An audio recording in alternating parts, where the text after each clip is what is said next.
Bismillahirrahmanirrahim. Assalamualaikum warahmatullahi wabarakatuh.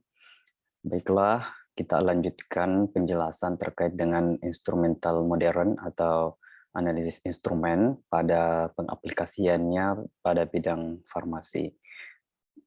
Sekarang kita masuk ke materi high performance liquid chromatography atau biasa disingkat dengan HPLC. Ya, jadi HPLC termasuk salah satu instrumen modern yang sangat banyak digunakan dalam bidang farmasi atau dalam bidang sintesis kimia organik atau dalam isolasi eh, senyawa obat pada tanaman atau dari sumber tumbuh-tumbuhan dan banyak hal lainnya yang menggunakan teknik HPLC ini. Baiklah, kita masuk saja ke perkenalan terkait dengan HPLC. Dari namanya saja, High Performance Liquid Chromatography, berarti alat ini dapat digunakan pada kecepatan tinggi, dalam artian proses elusi daripada pelarut yang digunakan itu menggunakan tekanan tinggi, ya berbeda halnya dengan KLT yang sering kita gunakan di laboratorium sederhana. Kita menggunakan KLT yang pada dasarnya prinsipnya sama dengan HPLC, hanya saja KLT sifatnya konvensional dan pelarut melintasi atau mengaliri fase diam secara ya, dia secara konvensional tanpa ada tekanan, jadi tanpa ada bantuan daripada alat yang bisa menekan pelarut tersebut untuk melintasi fase diam. Sementara untuk HPLC ini dia ada, karena dia merupakan serangkaian alat, maka ada tendensi atau ada tekanan yang diberikan kepada alat tersebut sehingga eluen atau cairan pengelusi atau fase gerak pada alat tersebut dapat terelusi dengan menggunakan tekanan tertentu. Ya, kita langsung saja masuk. Ya, jadi HPLC ini atau biasa juga disebut dengan liquid chromatography merupakan metode kromatografi atau separation atau teknik pemisahan, ya, teknik pemisahan yang didasarkan oleh adanya perbedaan fase antara fase diam dan fase gerak. Jadi pada prinsipnya adalah ada teknik ini merupakan teknik pemisahan senyawa dengan menggunakan prinsip dua fase yang tidak saling bercampur. Nah, seperti halnya dengan KLT, fase diamnya adalah fase diamnya itu merupakan lempeng KLT-nya dan fase geraknya adalah eluen yang digunakan. Begitu pula dengan HPLC, fase diamnya merupakan kolom yang berisi silika gel, kemudian fase geraknya adalah eluen atau pelarut yang digunakan. Nah, ini dia penjelasannya bahwa mobile phase-nya, jadi tadi dijelaskan di sini bahwa ada dua non-miscible phase, ada dua fase yang tidak saling bercampur, yang merupakan teknik dasar daripada liquid chromatography, yang mana itu yang two non-miscible phases. Yang pertama adalah mobile phase atau juga bisa disebut dengan fase gerak, dan yang kedua adalah stationary phase yang juga biasa kita sebut sebagai fase diam. Nah, fase gerak ini merupakan liquid. Liquid itu berarti adalah cairan pengelusi, sementara stationary phase itu merupakan kolom. Kolom itu merupakan salah satu alat di dalam HPLC, instrumen HPLC, yang mana kolom ini terisi silika gel yang didesain sedemikian rupa sehingga bisa sehingga dia bisa digunakan untuk memisahkan senyawa. Ya, sederhananya seperti itu. Nah, HPLC ini sangat populer digunakan karena metodenya sangat mudah untuk digunakan, mudah untuk dipelajari, dan tidak terbatas untuk senyawa-senyawa yang memiliki volatility atau dapat diuapkan, ya jadi dia tidak dibatasi. Semua senyawa yang bisa digunakan dengan menggunakan HPLC, ataukah untuk dapat juga digunakan untuk senyawa-senyawa yang kurang stabil. Nah, jadi karena sifatnya yang bisa digunakan untuk umum, artinya untuk senyawa-senyawa yang mudah menguap atau yang tidak mudah menguap bisa digunakan HPLC, dan untuk senyawa-senyawa yang stabil atau yang less stabil, kurang stabil juga bisa digunakan dengan menggunakan HPLC atau bisa kita pisahkan dengan menggunakan HPLC. Namun tentunya tetap perlu mempertimbangkan komposisi antara fase gerak dan fase diam yang digunakan. Ya. Selanjutnya adalah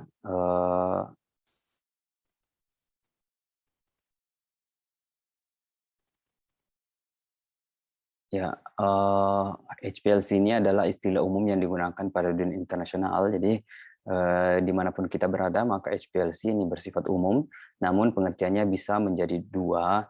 Ada yang menyingkatnya menjadi high performance liquid chromatography, ada juga yang menyingkatnya sebagai high pressure liquid chromatography, yang intinya bahwa penamaan ini merupakan hal yang sama untuk istilah HPLC. Nah, jadi sama saja. Nah, untuk HPLC itu sendiri dapat digunakan untuk analisis kualitatif maupun kuantitatif. Nah, untuk apa saja penggunaan HPLC itu? Ya, yang pertama untuk menemukan atau mengisolasi senyawa dari sampel yang bersifat campuran. Nah, jadi untuk senyawa-senyawa yang berada di dalam suatu sampel yang sifatnya mixture atau bercampur dengan senyawa yang lain, maka bisa kita analisis atau bisa kita identifikasi dengan menggunakan HPLC. Nah, jadi itu fungsi pertamanya. Contohnya adalah untuk mendeteksi jumlah kafein di dalam secangkir kopi. Nah, kita bisa menggunakan analisis HPLC. Jadi sampel kopi tersebut kita injekkan ke dalam alat HPLC, dan kemudian kita bisa hitung berapa kadar kafein di dalam kopi tersebut. Selanjutnya adalah asas proses pemisahan pada HPLC. HPLC berkembang dari asas pemisahan adsorpsi dan partisi. Nah, ini prinsipnya sama dengan KLT, yaitu adanya adsorpsi dan partisi ke arah yang lebih luas, yaitu proses pemisahan yang berasaskan afinitas, filtrasi gel, dan ion yang berpasangan, akan tetapi proses pemisahannya tetap dilaksanakan di dalam kolom, disertai pemakaian pelarut pengembang dengan tekanan tinggi. Jadi penggunaan HPLC tidak lagi stagnan hanya dengan prinsip adsorpsi dan partisi, tetapi juga sudah diperluas dengan berasaskan afinitas. Nah, jadi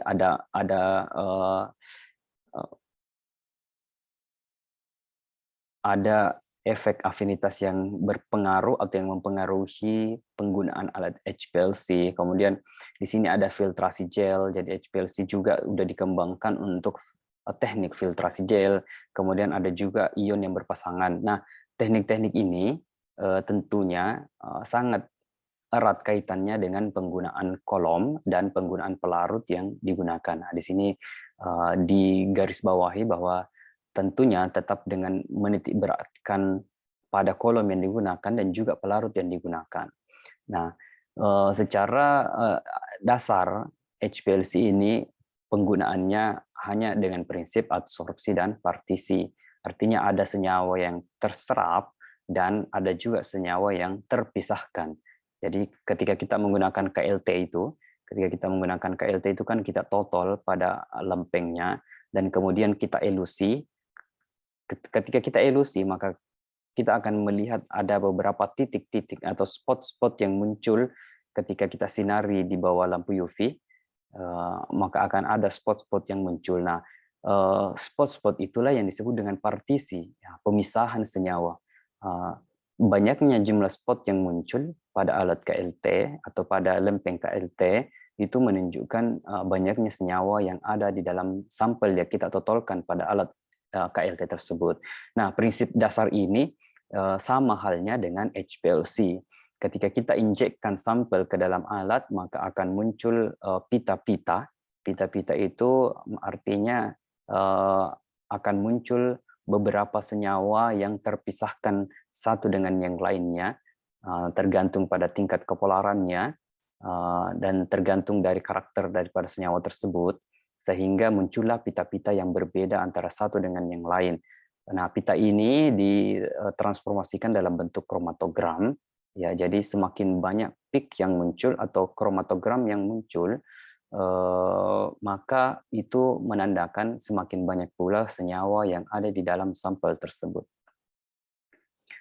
Oke, next. Hal-hal apa yang perlu dipersiapkan agar tercapai maksud dan tujuan analisis dengan HPLC, antara lain adalah dipilih pelarut pengembang yang sesuai. Jadi pelarut yang digunakan itu harus cocok dengan sampel yang akan kita pisahkan atau yang akan kita analisis. Nah, jadi bisa menggunakan pelarut single dan bisa juga menggunakan pelarut yang dicampur dengan perbandingan tertentu. Nah, metode campuran pelarut ini nanti dibagi lagi menjadi dua, ada yang disebut dengan isokratik dan ada yang disebut dengan gradien. Nah, nanti kita jelaskan pada slide selanjutnya. Nah, hal-hal yang lain, yang kedua adalah kolom yang dipakai juga harus diperhatikan. Jadi pemilihan kolom juga sangat berperan untuk analisis HPLC, karena ketika kolomnya tidak sesuai dengan sampel yang akan kita analisis, maka sampel tersebut tidak akan terpisah secara maksimal. Kemudian yang ketiga adalah detektor yang memadai. Kemudian yang keempat adalah pengetahuan dasar atau teknik penggunaan HPLC yang baik. Nah, jadi ada 4 poin yang perlu diperhatikan dalam penggunaan HPLC.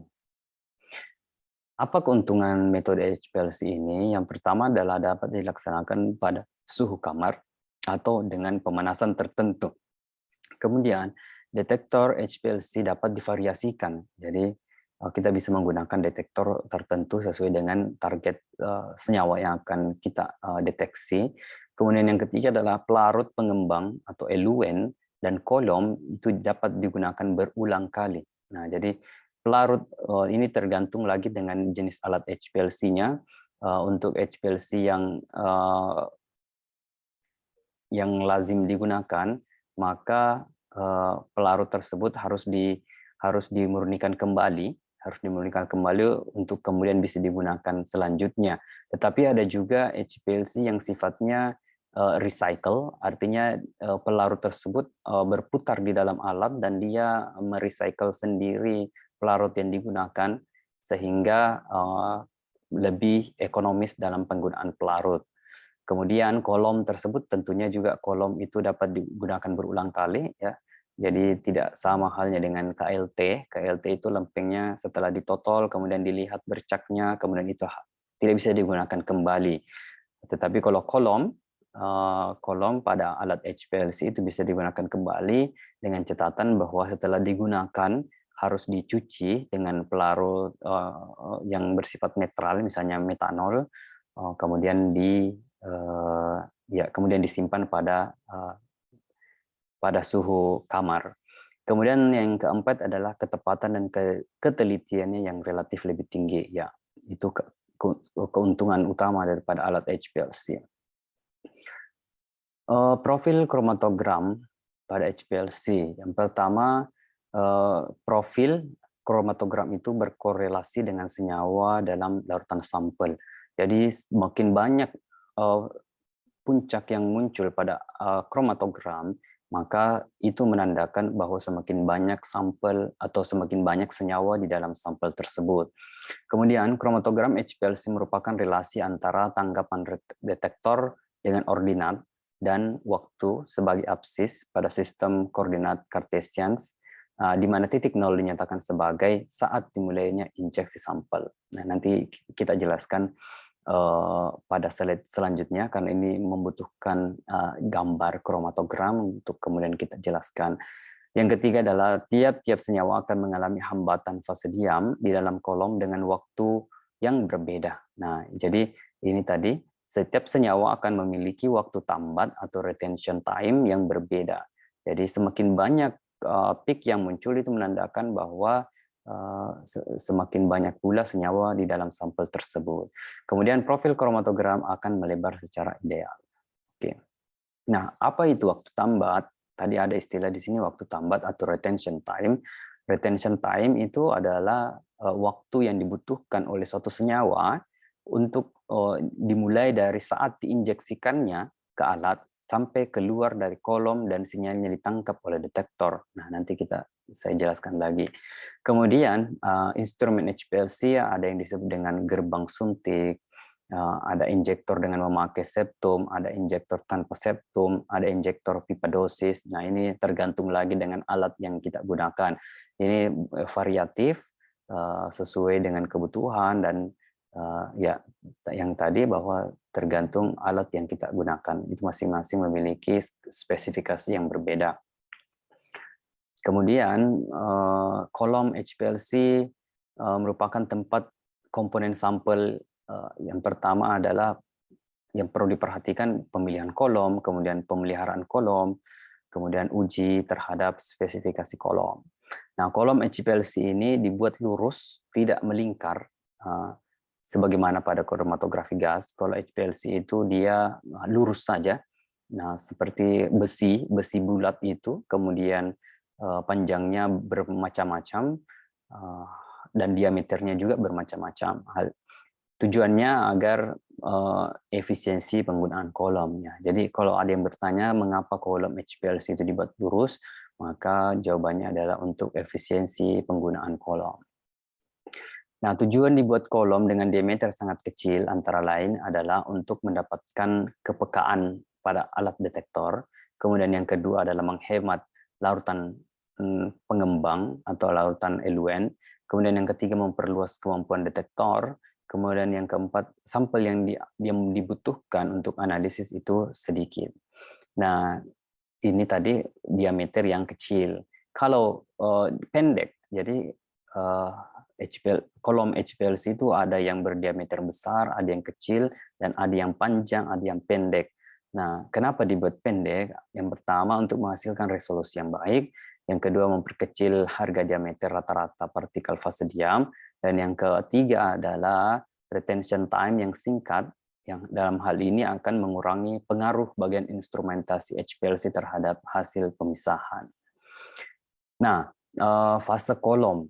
Ada juga yang ini kan tadi adalah fase diam ya. Fase diam atau kolom. Kolom itu sama halnya dengan fase diam. Artinya silika gel yang dimasukkan ke dalam alat kolom. Nah, yang dia tidak bergerak karena yang bergerak adalah eluennya atau cairan pengembangnya. Nah, terkait dengan kolom, maka fase kolom ini terbagi menjadi dua.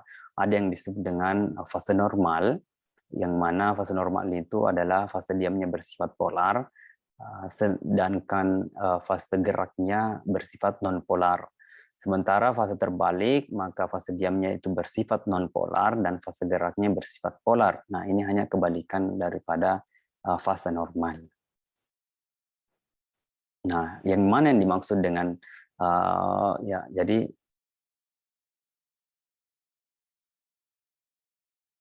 kalau ini tadi fase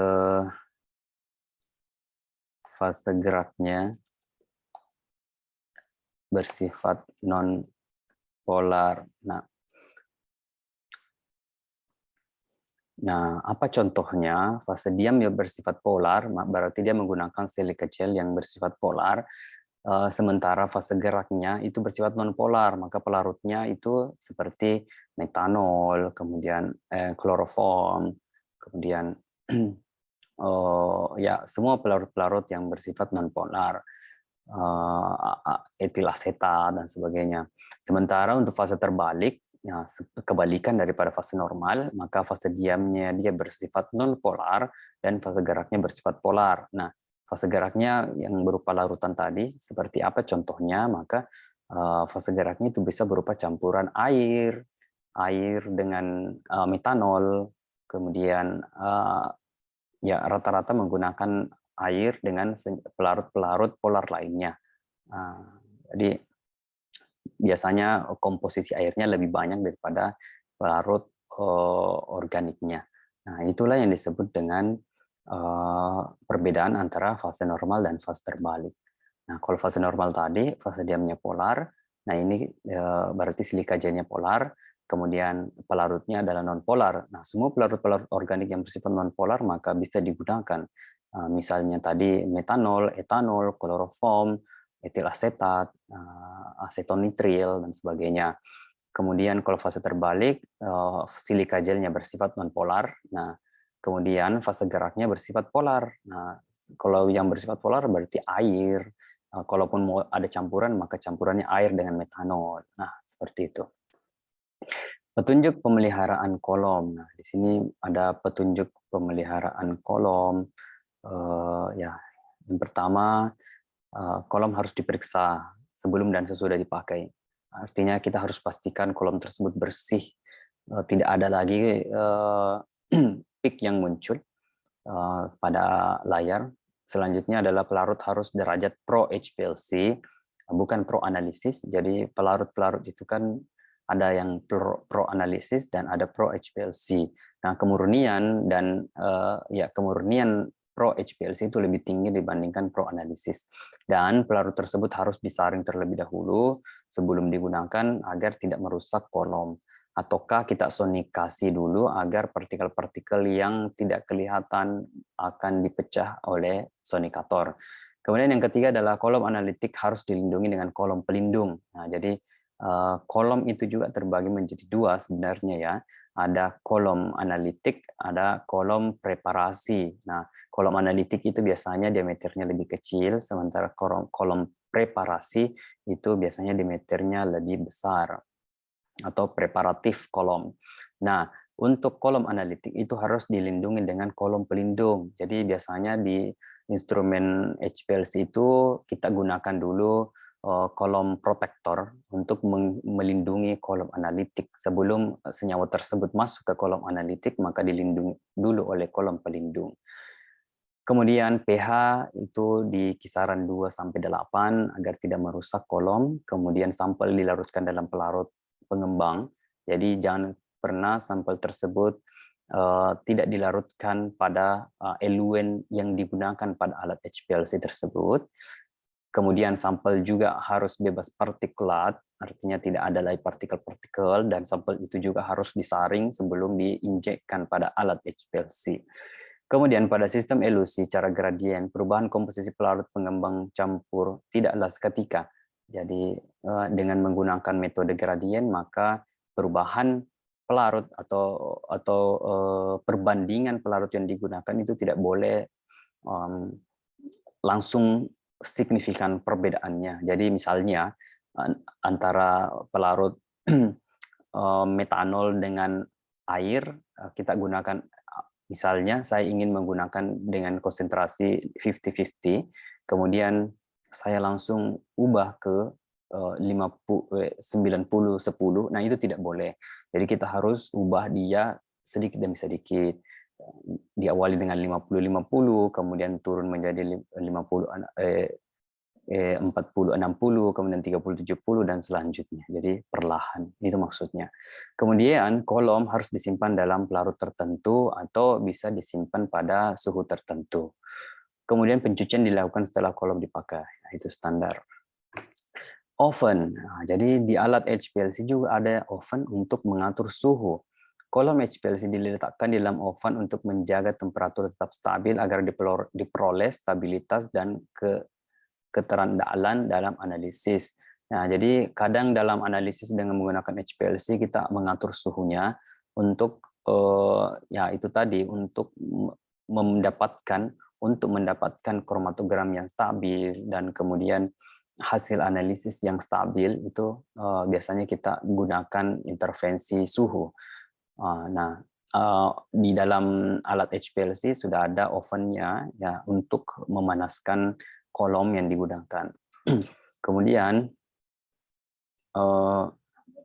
Oven kolom menggunakan sistem sirkulasi udara panas bertekanan. Nah, jadi kalau kita menggunakan HPLC, maka kita bisa melihat ya, di bagian manakah oven tersebut. Kemudian oven kolom dapat memuat kolom HPLC sampai 4 kolom dengan temperatur sampai 99 derajat Celcius. Nah, oven kolom ini biasanya terintegrasi dengan alat HPLC secara terpisah, ada juga yang satu kesatuan dengan alat HPLC. Nah, itu tergantung dari alat yang kita beli atau alat yang kita pakai pada saat analisis. Nah, kemudian pompa cairan. Nah, inilah yang kenapa dikatakan high pressure, high performance, karena ada tekanan yang digunakan untuk menekan cairan eluen pada alat HPLC. Nah, kekuatannya sampai 6.000 PSI. Nah, kecepatan alirannya itu bervariasi juga, mulai dari 0,1 sampai 10 ml per menit. Nah, ini bagaimana cara menentukannya? Ya, cara menentukannya tergantung dari besar kolom yang digunakan. Kalau kolomnya kecil, maka kita gunakan 0,1 atau 0,5. Tetapi kalau kolomnya besar, misalnya kita menggunakan kolom preparatif, maka 10 ml per menit itu cocok untuk digunakan. Kemudian alirannya terkontrol dan anti karat. Sistem elusi pada HPLC dikenal dua sistem pompa. Nah, ini tadi yang saya maksud, ada sistem elusi isokratik, artinya eluen yang digunakan bisa satu atau lebih pelarut, tetapi dengan menggunakan perbandingan yang tetap. Misalnya, pelarut yang digunakan campuran antara metanol dan etil asetat dengan perbandingan 30 banding 70. Metanolnya 30, etil asetatnya 70. Nah, itu dan tidak ada perubahan selama elusi atau selama operasional HPLC, maka itulah yang disebut dengan campuran isokratik. Nah, tetapi kalau dia berubah-ubah tergantung daripada waktu tambatnya atau ya berubah sesuai dengan waktu tertentu, maka itu yang disebut dengan gradien. Misalnya diawali dengan konsentrasi 30-70 yang pelarut metanol dan etil asetatnya, tetapi lambat laun berubah gradiennya menjadi 20-80, kemudian 10-90, dan kemudian 0-100. Nah, itulah yang disebut dengan elusi sistem gradien. Nah, detektor apa yang kita gunakan atau persyaratan yang digunakan pada pemilihan detektor? Pastikan bahwa detektor tersebut memiliki sensitivitas yang tinggi, kemudian kestabilan dan reproducibility yang baik, kemudian memberikan respon yang linier, kemudian bekerja pada temperatur kamar sampai 400 derajat Celcius, tidak dipengaruhi perubahan temperatur, kemudian pemakaiannya mudah, dapat selektif terhadap macam-macam linarut. Linarut itu adalah campuran pelarut dengan sampel, kemudian tidak merusak sampel, kemudian dapat menghilangkan zona broadening. Ya, jadi untuk broad, kromatogram yang broad artinya dia muncul dengan melebar, peaknya melebar, maka itu dia bisa menghilangkan yang seperti itu, maka detektor tersebut bagus. Kemudian kesalahan dalam penggunaan HPLC. Di sini ada 3 jenis kesalahan. Ada yang disebut dengan short term noise, yang mana menampilkan garis dasar yang tidak rata. Ya. Kemudian long term noise, respon detektor terhadap kondisi larutan pengembang yang tidak seimbang. Kemudian drift itu berupa penampilan naik atau turunnya garis dasar kromatogram. Nah, ini adalah sistem HPLC secara sederhana ya. Di sini ada solvent, kita lihat langsung saja. Yang pertama, ini adalah contoh kromatogram yang muncul pada sampel hasil sintesis yang menunjukkan bahwa sampel tersebut tidak murni karena ada banyak peak atau kromatogram, ada banyak puncak-puncak yang muncul yang menandakan semakin banyak puncak, maka semakin banyak senyawa di dalam sampel tersebut. Nah, di sini ada yang puncak paling tinggi pada retensi 7,46, kemudian ada 12,89, kemudian nah ini yang dimaksud dengan retention time. Dia muncul pada menit sekian, 7,46, 12,89, 17,54, kemudian 20,21, 26,62. Nah, ini puncak-puncak yang mendominasi kromatogram. Nah, semakin banyak puncak yang muncul, maka itu artinya semakin banyak senyawa di dalam sampel yang dianalisis. Nah, setelah kita memilih satu sampel, jadi ini bisa kita isolasi satu demi satu dengan menggunakan alat HPLC. Kemudian kita deteksi kembali dan semakin semakin clear hasilnya. Ya. Nah, yang ini yang saya maksud waktu retensinya itu biasanya di alat HPLC itu dibuatkan tabel, jadi dia akan muncul tabel tersendiri waktu tambatnya, kemudian ada areanya, artinya luas area. Jadi ini yang paling tinggi ya, waktu tambat 3,88 nomor 1, artinya peak pertama yang muncul. Kemudian nomor 2 ini juga terdeteksi pada waktu tambat 6,45, luas areanya sekian. Jadi ada luas area masing-masing. Nah, ini peak yang bersifat broad, ini contoh peak yang broad, tetapi dia pure, tidak ada pengganggu. Kemudian ada yang disebut dengan recycle HPLC. Recycle HPLC itu artinya pelarut tersebut berputar di dalam alat sehingga dia lebih hemat dalam hal penggunaan pelarut. Misalnya di menit ke sayangnya di sini tidak muncul menitnya. Ya, misalnya pada putaran pertama kelihatan ada dua puncak, tetapi ini saling berdekatan satu sama lain. Ini sulit untuk dipisahkan. Kemudian dia mencoba untuk memisahkan senyawa ini dan muncullah peak seperti ini. Dia overlapping, bahkan terlihat hampir satu peak. Kemudian dari sini dia muncul overlapping, kelihatan muncul satu peak saja, kemudian satu peak, kemudian berjalan terus kembali lagi untuk terpisah, ya. Jadi di sini sudah mulai terpisah dan pada akhirnya pemisahannya lebih jelas sehingga kita bisa isolasi satu-satu senyawa tersebut. Nah, itulah yang disebut dengan teknik recycle HPLC. Dengan sekali saja menyiapkan eluen, maka bisa digunakan dengan waktu tertentu dan bisa memisahkan senyawa sampai betul-betul puncak tersebut berbeda antara senyawa yang satu dengan yang lainnya. Oke, ini contoh alat HPLC sederhana. Contoh alat HPLC sederhana. Ini adalah pelarutnya. Jadi ini adalah wadah untuk menyimpan pelarut. Kemudian ini adalah alat HPLC-nya. Kemudian ada monitor. Kemudian di dalam sini biasanya ada kolom. Nah, dan oven. Dan di sini adalah tempat injeksi sampel. Ya, ini tempat injeksi sampelnya.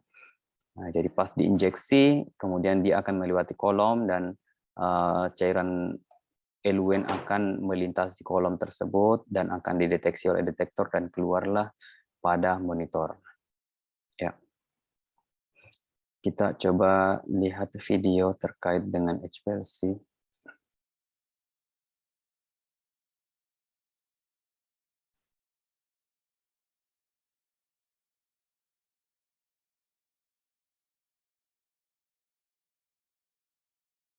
HPLC stands for high performance chromatography, but could equally well stand for high pressure liquid chromatography. Nah, ini adalah tempat injeksi It is sampel. used for separating mixtures, either to analyze the mixture or to separate a required product from others in a reaction mixture. It can also be used to find the relative amounts of different components in a mixture. Nah, ini kromatogram muncul. HPLC works on the same principle as paper chromatography. Ya. Shown speeded up. Ya, jadi prinsipnya sama dengan paper chromatography, ya, dia bilang memiliki kesamaan prinsip yaitu adsorpsi dan partisi. Liquid, called the mobile phase, moves past a solid, Ya, stationary phase. ya, jadi ini adalah mobile phase dan ini adalah stationary In phase. paper chromatography, the stationary phase consists of water molecules bound to the cellulose in the paper. The mobile phase carries different components of a mixture, called the sample, along with it at different rates. How fast each one moves depends on its relative affinity for the mobile and the stationary phases. For example, if the mobile phase is more polar than the stationary phase, the more polar components of a mixture will tend to move more quickly than the less polar ones. In HPLC, Nah, ini adalah gambar kolom. Ini yang disebut dengan kolom. This particular column contains silica particles to which Ya. C8 hydrocarbons are attached. Jadi dia berisi silika gel. Nah, silikanya tadi ada yang bersifat polar, ada yang bersifat non-polar. In paper chromatography, the solvent moves along the paper by capillary reaction. In HPLC, the liquid is forced through the column by high-pressure pumps. The whole apparatus looks like this. These bottles contain solvents. Ya, jadi ini adalah Two tempat solvents can be mixed solvent, in any proportions to larutan give a pengembang. mixture, the liquid phase. Ya, dia menggunakan di sini Suitable polarity for the separation that is being done. asetonitril dan air dengan perbandingan 60-40. In this case, one solvent is water, very polar, and the other ethane nitrile, less polar. Isonitrile. The operator can decide on a mixture with the correct polarity for the separation she is doing. These are the pumps. They produce a pressure of 15,000 kilopascals, 150 times that of the atmosphere, hence the name high-pressure liquid chromatography. Ya. If a Kenapa single ya. sample is to be run, it is injected into the solvent stream here. Jadi kalau kita mau in an pakai ini injection dinaikkan mold dulu. via a hypodermic syringe. Alternatively, several samples can be run in succession by loading them into this auto sampler, which will run them in order without any human intervention. Ini metode injek yang lain, yang berbeda dengan yang tadi. Ini metode injek automatic. Pumps force the mixed solvents through the column. The solvent emerging from the column and carrying the separated Kolomnya. components of the mixture passes into the detector. Here, a beam of ultraviolet light shines through it. This light is set at a wavelength that is absorbed by all the components to be separated.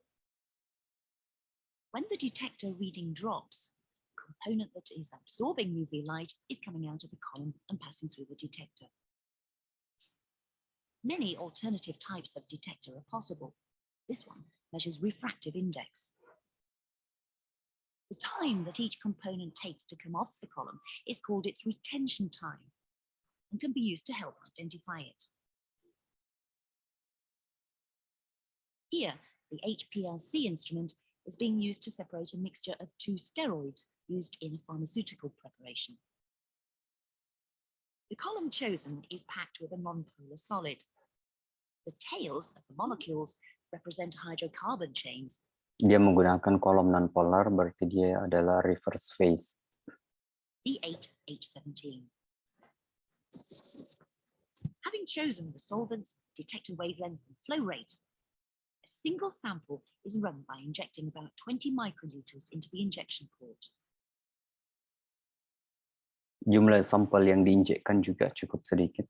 Jadi dia tadi menggunakan 25 mikroliter. Nah, sebelum setelah diinjekkan, kemudian ini tuasnya kemudian digeser ke arah injek agar ada tekanan pada pelarut yang digunakan. Nah, seperti ini. The more polar component comes off the column first, followed by the less polar. Ya, more polar. The peak at retention time, 1.5 minutes, represents other ingredients used in formulating the product. This is the pharmaceutical product, and behind it, its chromatogram. Jadi, oke.